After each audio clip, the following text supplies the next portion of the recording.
ჰორმუზის სრუტის შემდეგ ევროპამდე მისასვლელად გემებს უწევთ კიდევ ერთი ვიწრო ბაბელ-მანდების სრუტის გავლა, რომელიც წითელ ზღვას ჯერ ადენის ყურესთან და შემდეგ ინდოეთის ოკეანესთან აკავშირებს.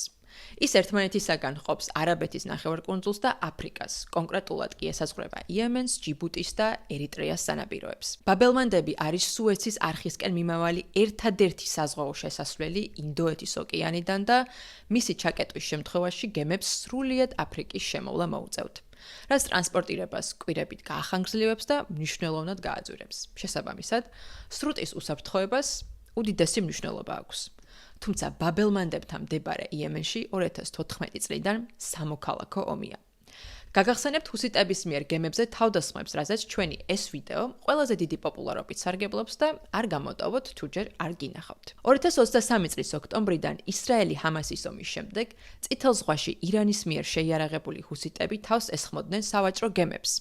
მათი ძირითადი სამიზნე ისრაელთან დაკავშირებული გემები იყო, თუმცა რეალურად ეს საფრთხე გლობალურ ვაჭრობას შეეხო და ბევრი კომპანია იძულებული გახდა ტვირთები აფრიკის შემოვლით გაეგზავნა, უსაფრთხოების მიზნით. ეს მოვლენები აჩვენებს, რომ ბაბელ-მანდების ჩაკეტვა თეორიული სცენარი კი არა, რეალური რისკია. ამიტომ რეგიონში მუდმივად ოპერირებს შეერთებული შტატების მეხუთე ფლოტი, რომლის ბაზაც ბაჰრეინში მდებარეობს, ხოლო ჯიბუტიში განთავსებულია კემპ ლემონიერი, რომელიც შეერთებული შტატების ერთადერთი მუდმივი სამხედრო ბაზაა აფრიკაში.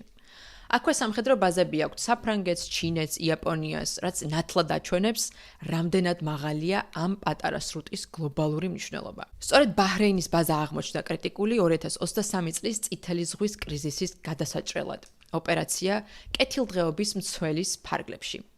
ამერიკის სამხედრო საზღვაო ძალები ბაჰრეინის შტაბიდან აკვირდებოდნენ წითელ ზღვაში მიმდინარე მოქმედებებს, რაშიც დაახლოებით 7000 მეზღვაური ჩაერთო. ამერიკის ამ ოპერაციას კიდევ დაახლოებით 20 ქვეყანა შეუერთდა, მათ შორის გაერთიანებული სამეფო, კანადა, ავსტრალია, ახალი ზელანდია, ბაჰრეინი, ნიდერლანდები და სხვა. ოპერაციაში წვლილი ზოგმა დაზვერვით, ზოგმა ლოჯისტიკით და ზოგმა პოლიტიკური მხარდაჭერით შეიტანა. ცნობისთვის დაგვიმეგობრდით YouTube-ზე, Instagram-ზე, Facebook-ზე და TikTok-ზე.